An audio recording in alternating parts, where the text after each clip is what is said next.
Bom dia a todos. Que tenhamos um abençoado domingo nesse encontro aqui para mais um estudo, da doutrina. Bom, nós,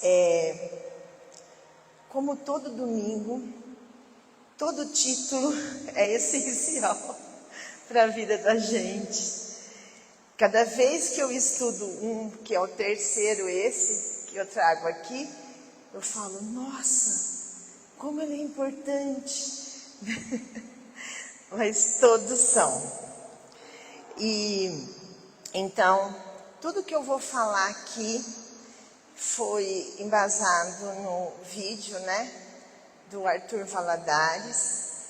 E a gente acaba lembrando de algumas coisas que já leu ou que já ouviu nas palestras, que hoje a gente escuta muita palestra e a gente vai aprendendo. Então, é da coleção Fonte Viva, o livro de Chico, pelo Espírito Emmanuel, e o tema de hoje é contentar-se. Olha que difícil. Contentarmos, Essa é a grande lição que a gente tem na vida. E falando um pouquinho desse título, ele está ligado a como lidamos, com a variedade de circunstâncias que aparecem em nossa vida atual e que tivemos em outras vidas, Será que soubemos nos contentar com o que tínhamos? Ou saímos muito da programação e aí hoje estamos com um pouco mais de débitos, tentando alinhar melhor a nossa vida hoje para contentar com o necessário para a nossa evolução. Então, existem circunstâncias, possibilidades que a vida na matéria nos propõe em cada existência. E é justamente isso que devemos aprender a desenvolver, enquanto espíritos imortais. Porque o que eu entendi aqui é que a prioridade é a gente sempre lembrar que somos espíritos imortais, Então, a gente não tem que se contentar pensando só nessa vida, só nesse momento que nós estamos vivendo. A gente tem que fazer projetos para uma vida imortal, porque ela tem uma continuidade, Então a gente faz planos, por exemplo, da vida profissional. A gente faz planos pensando na aposentadoria dessa vida. Mas a gente sabe, que a vida continua. E o que fizemos aqui vai ter uma grande parcela quando reencarnarmos em outra vida. E aí, como diz a dona Valderez, ela pede para continuar sendo professora na educação. Então, ela faz um propósito, para uma vida, não só para essa vida, para uma vida também de continuidade. E assim é com os nossos relacionamentos também, Aí a gente ouve assim, até que a morte nos separe. Aí quando chega lá no mundo espiritual, a vida continua. E aí? Aqui nós casamos, aí ficamos viúvos, arrumando um parceiro. Aí chegamos lá, encontramos o parceiro antigo. E aí? Como será esse projeto? Ou então, hoje em dia, a gente se separa. Eu sou fruto disso. Estou no segundo casamento. Aí eu fiquei pensando, né? E aí, né? Como vai ser? E assim a gente vai. Então, o que eu entendi disso daqui, do contentar-se, é a gente ter uma vida cheia de espiritualidade. Claro que vivemos no mundo material, mas a matéria ela não pode superar, né, o espiritual. Então é importante a gente entender que a vida continua e que nós somos espíritos imortais. E como que nós lidamos com aquilo que a vida nos traz, né? O que fazemos com o que a vida nos traz? Aí, como sempre, né, Paulo traz uma fala aqui, que ele diz assim: não digo isto como por necessidade, porque já aprendi a contentar-me com o que tenho. Bom, eu não sei se vocês, né, a maioria já leu o livro Paulo Estevão. Quando eu comecei aqui no centro, e sempre fazendo estudos com a Dona Val, a Dona Val sempre fala muito de Paulo, né? E ela sempre dizia assim,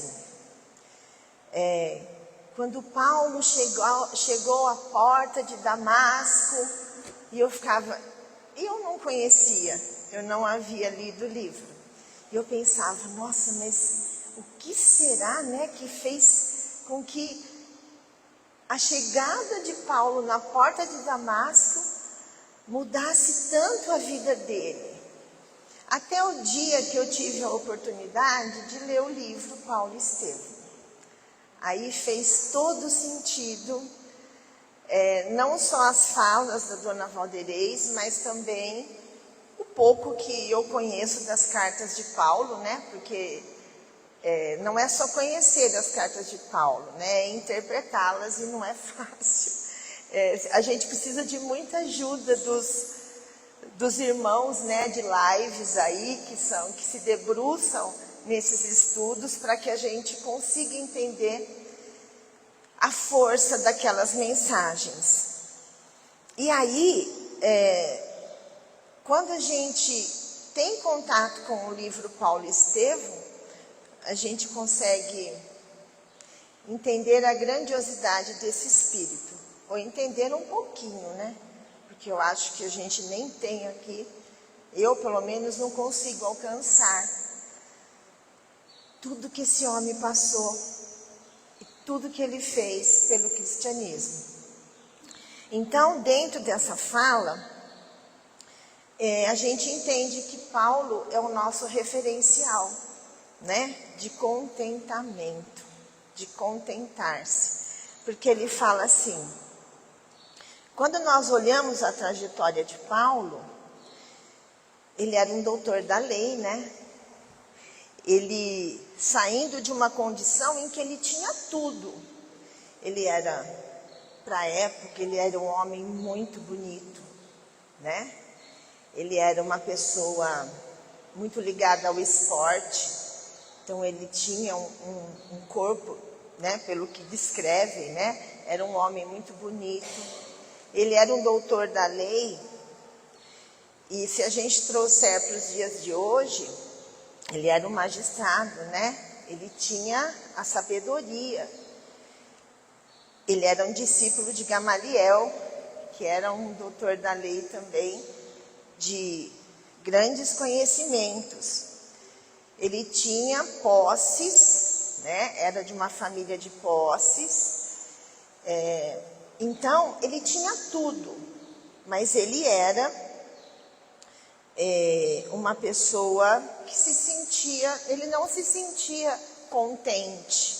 Ao contrário, né? Ele era bem austero, bem, como a gente vê, ele foi muito perseguidor, né, de Estevão. Mas ele não se sentia contente, mesmo com todo o poder que ele tinha. Ele sentiu um vazio, né? Ele sempre estava inquieto. Ele era cheio de recursos intelectuais, mas ele sentia que faltava algo. Aí, à porta de Damasco, ele sai dessa condição e vai entrar para uma vida cheia de privações, né? Vai perder a posse financeira, né? Vai perder o apoio da família, a saúde, porque ele, né, passa por grandes privações, é muito açoitado, passa por restrições, solidão, né? E aí, mas quando ele está com tudo isso, que para a gente é uma coisa muito forte, como que a gente tem tudo, depois perde tudo, né? Mas foi nesse momento que ele se sentiu feliz. Tem até uma passagem que eu ouvi, acho que foi foi bem aqui mesmo, do Arthur, que ele fala que teve num dos açoites dele, que ele estava com uma outra pessoa, que eu não vou recordar o nome, ele apanhou muito, estava com os pés amarrados dentro de uma caverna escura, e eles cantavam hinos de louvor, em agradecimento a Deus por estar crescendo, né? Por estar passando por tudo aquilo e estar se sentindo cada vez mais perto de Deus. E também do cristianismo, né? De Jesus, que ele conheceu ali. Aí ele fala assim, ó: aprendi a contentar-me com o que tenho. Isso significa que aprendemos a ser felizes no pouco e no muito, na abundância ou na escassez. Isso são quadros que se alternam na vida ou nas existências como oportunidade de crescimento. Então, a gente sabe, né? Cada um de nós temos algumas privações que cabe a cada um saber qual é. Em algumas vidas a gente tem abundância ou escassez de saúde, abundância ou escassez de afetividade, abundância ou escassez de recursos materiais, abundância ou escassez de beleza, abundância ou escassez de autoridade, abundância ou escassez de poder e assim por diante, né? Então, em cada processo cada vida que a gente tem que ir aprimorando uma dessas abundâncias ou escassez, né? A gente costuma dizer que todo mundo tem problema. Então, essa é a nossa escassez nessa vida, né? Ou uns são mais apertados no dinheiro, outro na saúde, outro na convivência familiar. E aí a gente não pode se desesperar com tudo isso, né? A gente tem que aprender, a gente tem que achar um caminho, nós temos que achar um caminho para tentar nos contentar com essas dificuldades. Porque, na verdade, isso não é obra de Deus, isso foi uma obra nossa mesmo, de outras vidas que não soubermos trabalhar, né, algumas dificuldades que nós temos hoje. Nós estamos aqui de novo para tentar superar isso. E de superação em superação, a gente vai dando um passinho a mais, até chegar aonde Deus falou que todos nós vamos chegar, querendo ou não, né? Todos seremos felizes um dia. A plenitude, né? Então, e é assim, aprendendo a nos contentar. não é ser passivo. Então está acontecendo isso comigo, eu não vou fazer mais nada. Não é isso, né? Temos que trabalhar, temos que entender, temos que agradecer. E da melhor maneira, entender, analisar o porquê que isso está acontecendo em nossa vida. Como que podemos superar isso sem entrar em desespero, né? Porque a doutrina espírita, ela vem trazer para nós o entendimento de tudo que Jesus trouxe, mas que na época ele não conseguia explicar. Então a doutrina espírita, com a fé raciocinada, ela nos traz esses entendimentos, ela nos faz refletir, né, diante dessas divergências da vida e que às vezes nos tira muito sono. Mas mais para frente ele vai falar um pouquinho sobre como podemos acalentar um pouquinho o nosso coração diante disso. Aí ele começa o texto assim: a vertigem da posse avassala a maioria das criaturas na terra. A vertigem aqui, ela entra quando a gente se envolve muito, né, na matéria, nesse mundo físico que nós estamos, nós acabamos sendo atordoados, né? Perdemos um pouco o equilíbrio da vida espiritual, nos focando muito na vida física, na vida material, esquecendo, né, que somos seres imortais e que tudo vai passar. Tudo vai passar. Por mais difícil que seja o que estamos enfrentando hoje, tudo passa, né? Tudo vai findar. Depende de como a gente vai encarar e como vamos conduzir essas dificuldades que temos em nossas vidas. Vivemos a maioria do tempo no culto do eu, cujo egoísmo tem como primeiro filho o orgulho, no cultivo da posse, não só de recursos materiais. A gente acaba se sentindo dono, né? Tendo posse, mas não só de recursos materiais, no relacionamento entre casais, né? Em que o ciúme toma conta muitas vezes, né? E a gente se sente dono do outro só porque compartilham um espaço, compartilham o mesmo teto. Vem os ciúmes, dentro dos ciúmes vem as aflições, as inseguranças, né? Os abusos. A posse também de estarmos, por exemplo, num cargo de destaque dentro de uma empresa, né? Dentro de sermos autoridade. Isso é uma oportunidade de crescimento, mas às vezes a gente se sente no direito de ofender, né? Humilhar aqueles que estão sob nossa autoridade, né? Então, existem maneiras da gente conduzir isso.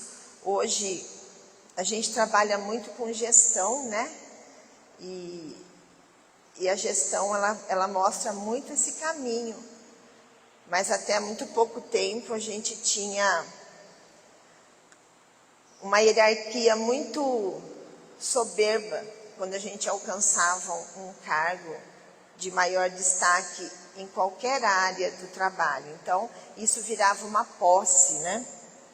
Também temos a posse do culto ao corpo, que hoje em dia está muito em evidência, principalmente diante dos jovens, né?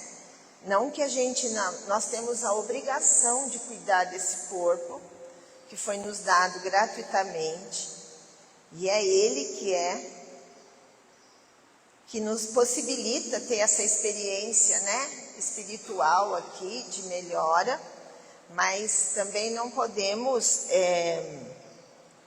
ficar com posse, né? Hoje a gente tem grandes distúrbios, né, a pessoa quer modificar, então a gente precisa tomar muito cuidado com tudo isso. Então, são essas vertigens que a vida física nos causa e que vai nos afastando cada vez mais da verdadeira vida, né, do verdadeiro mundo espiritual, e entendendo que somos imortais.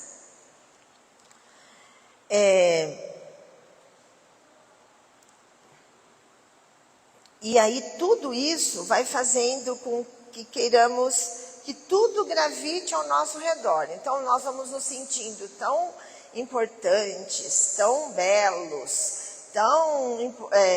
e aí queremos virar o centro de tudo, né? Quando esquecemos de cultivar, na verdade, a fé no nosso coração. A vida simples, condição de felicidade relativa que o planeta pode oferecer, foi esquecida pela generalidade dos homens. Esmagadora porcentagem das súplicas terrestres não consegue avançar além de seu acanhado âmbito de origem.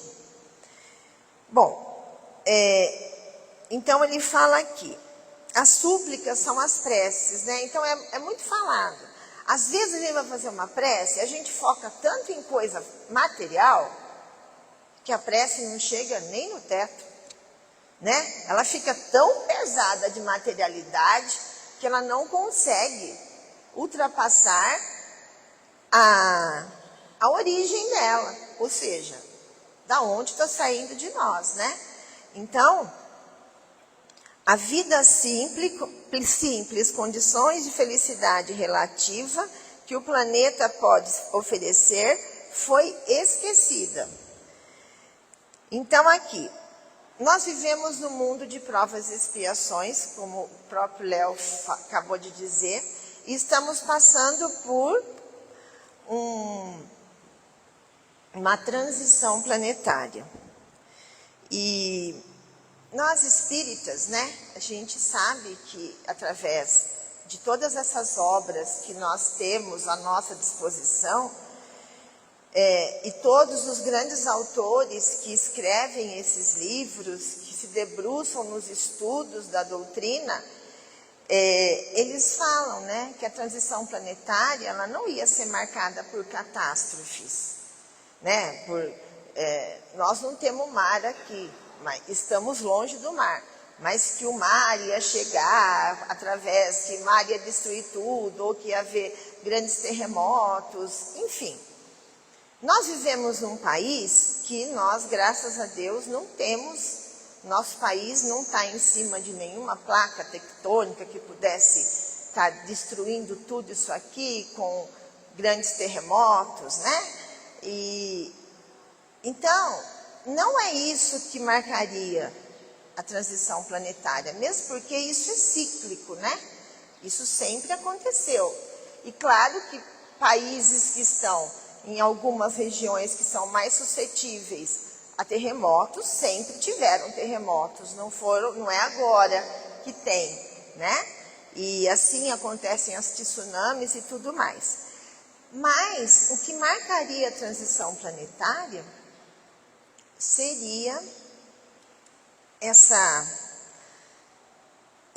evolução, né, de doenças mentais, emocionais, esses conflitos horríveis que nós estamos vivenciando entre irmãos, né, lá no Congo, lá na Ucrânia, agora no Oriente Médio.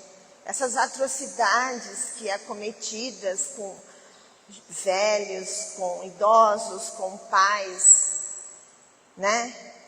Que matam os pais na frente dos filhos, matam os filhos na frente dos pais, na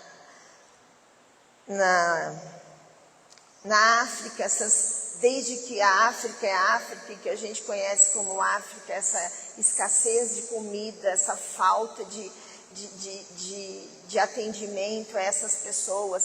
Então, na verdade, isso que caracteriza a transição planetária, né? E não é o planeta que vai mudar. Somos nós que iremos mudar e, consequentemente, mudaremos o planeta. Então, ele está em grande evolução nesse momento, né? Ele está como se fosse um caldeirão fervendo. E nesse momento, é importantíssimo que a gente tente analisar e ver como que nós podemos nos contentar com a nossa grande dificuldade, com o que chamamos de grande problema, para que a gente possa abrandar um pouco o coração e tentar, da melhor maneira, ir fazendo a mudança em nós. Porque quando nós fazemos a mudança em nós conseguimos fazer a mudança no nosso lar. Acontecendo no nosso lar, os nossos filhos levam para a escola, né? Junto na escola, a gente consegue atingir outras famílias, não sendo espíritas, né? Mas tendo uma mudança moral. Então, é isso que ele está falando aqui.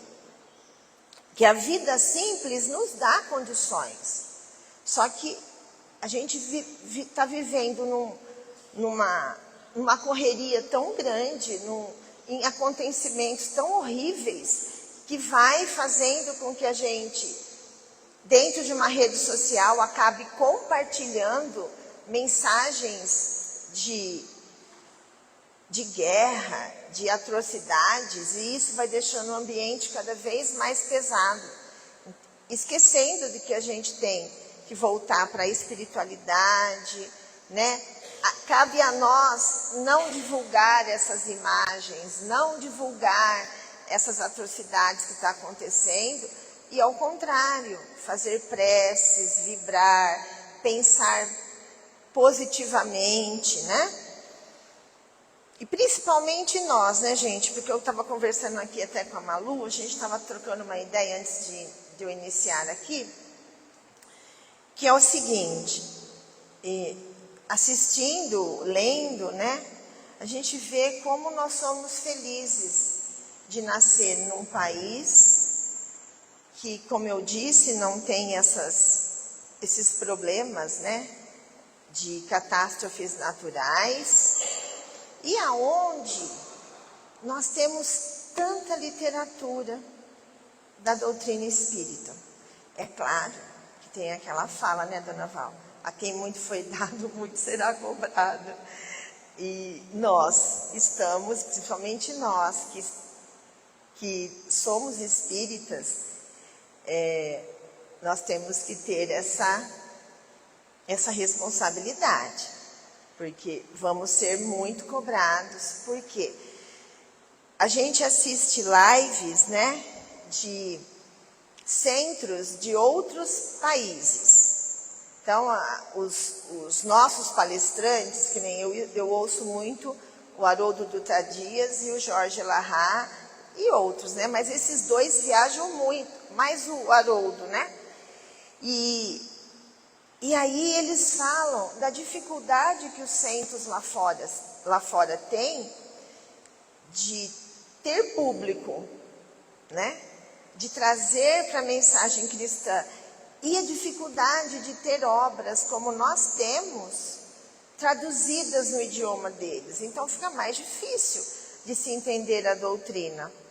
E nós aqui, com tanta coisa boa, com tanta cabeça pensante, né? Não é à toa que tem o livro, né? Brasil Coração do mundo, pátria do Evangelho. E então a gente tem que,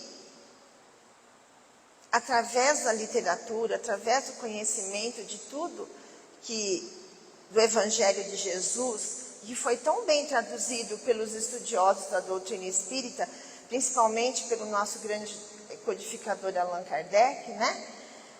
A gente estudar bastante para a gente poder encontrar uma forma de nos ajudar, de ter a melhora íntima. Então aqui ele fala assim, ó: porém podemos ser felizes quanto possível nas condições que nos é permitido, estando atento a. Nós precisamos estar tentando seguir o máximo as leis divinas, né, que estão na nossa consciência e que cabe a nós alimentar a centelha divina que também está dentro de nós, para que possamos ter acesso a essas leis e o máximo possível exemplificá-la. Não sair falando, mas o exemplo. Francisco de Assis tem uma fala muito bonita quando ele estava quase que desencarnando, e ele fala para os discípulos: vão e leve o Evangelho, divulgue o Evangelho de Jesus. Se for preciso, use palavras, né? Então, a gente tem que exemplificar o Evangelho. E aí, seguir as leis divinas. Temos que ouvir a nossa consciência. Se as leis divinas estão na nossa consciência, nós devemos ouvir a nossa consciência. Ter fé no futuro, gente. Sabendo que tudo passa e que somos nós que podemos fazer a diferença em nossa vida, né? Não é a gente ficar sentado esperando que tudo vem do céu. E fazer uso da nossa simplicidade. Eu falei aqui, o texto fala, né, que Paulo é o nosso grande exemplo. É claro que nós não temos nem como fazer o que Paulo fez, né? Não temos essa grandiosidade ainda, e não é largando tudo, não é a gente ir morar na rua, ou largar tudo que a gente conquistou até hoje, não é isso. Mas a gente tentar viver dentro do que temos, dentro da simplicidade, da humildade, da generosidade, da caridade, né? Dividir com aquele que não tem o muito que nós temos, né? É isso que é contentarmos com o que temos. E o maior da preciosidade é a gente dividir o nosso tempo, é doarmos o nosso tempo em prol do outro.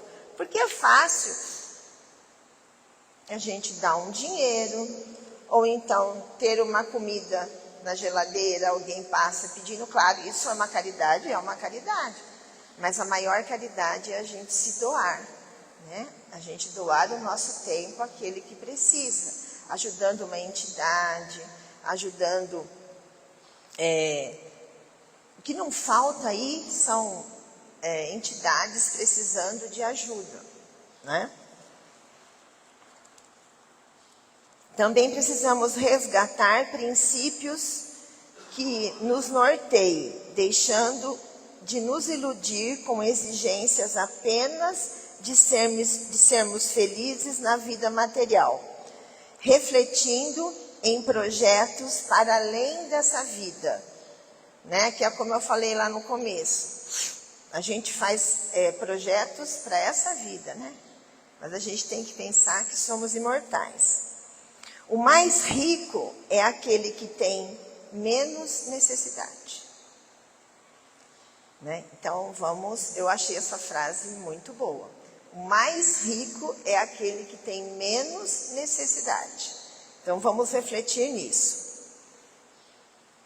Porque a gente procura, né? A gente procura, como diz o ditado popular, pelo em ovo, né? E aí a gente vai atrás das aflições. Uma vez, eu vou fazer só um parênteses aqui, que eu acho que o exemplo que eu vou dar cabe nisso aqui. Não é nenhum estudioso espírita, não. Eu não vou lembrar o nome dele agora. Ele é um professor de uma universidade. Ele faz muitas palestras.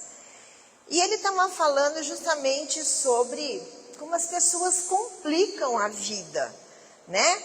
Se andasse dentro das regras, das leis, seria tudo mais simples. Então ele deu um exemplo, eu achei muito interessante, assim, engraçado na verdade. Ele falou o seguinte, que ele tem um amigo, que o amigo é muito soberbo, e ele se acha muito bonito, esse amigo. E ele é uma pessoa que não é fiel ao casamento. Então, ele é uma pessoa que tem algumas amantes, né, fora do casamento. E que para ele poder manter o casamento dele e as mulheres que ele tem por fora, ele tem que fazer uma ginástica tremenda. Por exemplo, no carro dele nunca falta mexerica. Aí eu fiquei pensando, né? O que tem a ver a mexerica com o adultério né? Aí ele falou assim, porque ele descobriu que a mexerica apaga todo e qualquer cheiro, de perfume, de qualquer coisa. Então, ele sempre tem uma mexerica dentro do carro. E ele entra em desespero quando ele não encontra a mexerica. Aí ele faz da vida dos amigos um inferno, porque todo mundo tem que sair atrás de mexerica para ele ter a vida dele fora do casamento. Aí ele virou para o amigo e falou assim, escuta, não é mais fácil você ser fiel para sua mulher do que ficar correndo atrás de mexerica? Então, eu acho que é bem isso, né? A gente procura o problema. Depois a gente fala que a vida é difícil, não é? É a mesma coisa. Desculpa aqui, viu? Se alguém... Não estou falando da mexerica, vou dar outro exemplo. É a mesma coisa, ele deu esse exemplo também. A pessoa dirige há 20 anos sem a CNH. Mas quando fica sabendo que vai ter um policiamento, ele fica desesperado procurando rua para sair do... Não é mais fácil ter uma CNH? Está com tudo em ordem, né? Ficar tranquilo, mesmo se tiver um comando, você vai passar no comando, vai estar tudo em ordem. Então, eu acho que coube bem isso aqui, nesse momento em que ele fala, né? Da vida simples, não é? A vida não é complicada, gente. Mas a gente deixa que o materialismo faça com que a vida da gente fique muito conturbada. Muito frenética, muito ansiosa. Desculpa pelos exemplos, mas não tem nada a ver com a doutrina, mas eu acho que foi um exemplo assim didático para a gente refletir. E lógico que tem outros, né? Então, mas não me veio agora na mente.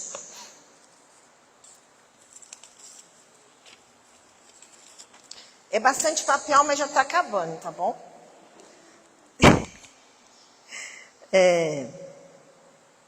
Pede-se a Deus absurdos estranhos.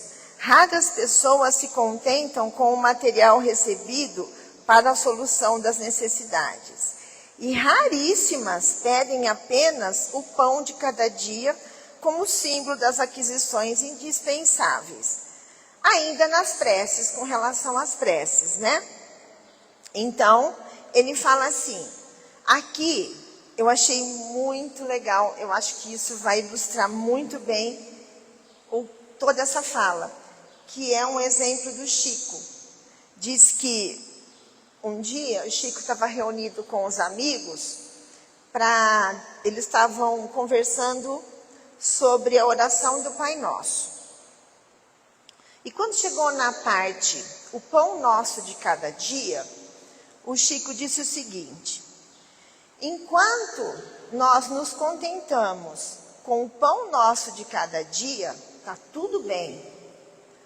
O nosso problema começa a partir da manteiga. E a vida é assim, né? Então, quer dizer, a gente pede o pão nosso, aí a gente recebe o pão nosso. Ai, mas será que dá para ter o pão e uma manteiguinha? Aí a gente recebe a manteiga. Ah, mas eu quero o pão, a manteiga e uma geleia, né? E aí a gente vai aumentando e a gente esquece do pão. Porque depois já do pão passa para um croissant, do croissant passa para uma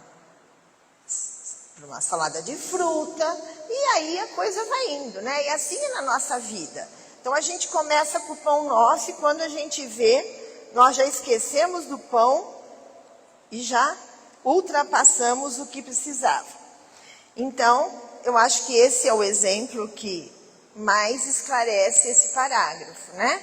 Que fala, pedem a Deus absurdos estranhos, né? E raríssimas vezes pedimos apenas o pão nosso de cada dia. Então temos que refletir sobre esses pedidos estranhos, né? Enquanto só precisamos do pão nosso e de um trabalho para que possamos dar o necessário à nossa família e ensinar os filhos a pescarem, né? Porque também a gente fica pensando em ameliar grandes fortunas e daí quando a gente parte, a fortuna fica e começa a briga entre os filhos.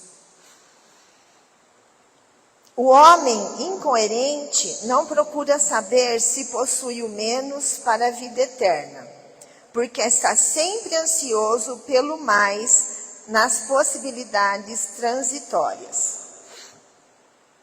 Hoje a gente tem a vida agitada, né?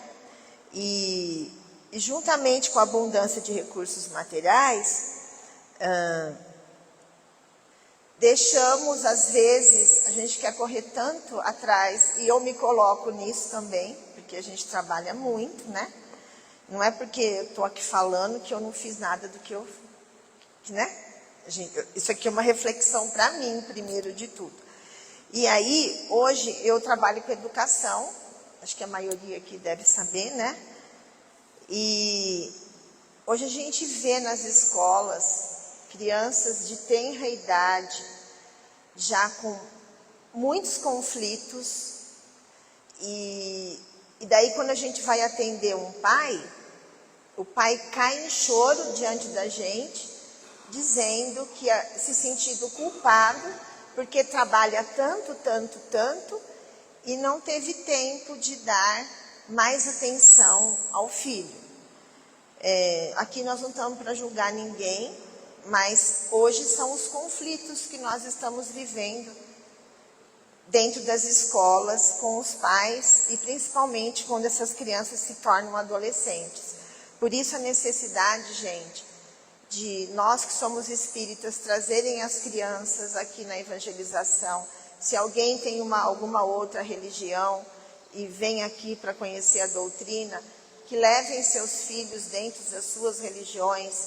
Toda religião tem uma parte dedicada às crianças, então é muito importante que desde muito jovem a gente abasteça o coração deles com a religiosidade, para que quando chegue na adolescência, eles não sintam o vazio existencial, que já antigamente a gente sentia isso quando era adulto, e a gente sabe que hoje está acontecendo muito com os jovens em tenra idade. Infelizmente eu falo isso por vivência própria dentro da minha profissão. Então essa parte aqui é muito importante refletir, principalmente os pais, os avós, né? Hoje nós estamos com um grande problema com essa questão de tela, de internet. Hoje crianças muito pequenas já tomam remédios controlados, que antigamente só adultos tomavam. Então ele fala assim, na corrida louca do imediatismo, esquece a oportunidade que lhe pertence, abandona o material que lhe foi concedido para a evolução própria e atira-se a aventuras de consequências imperecíveis em face do futuro infinito. Então, vocês estão vendo que ele está falando muito da continuação da vida, né? dos projetos para além dessa vida.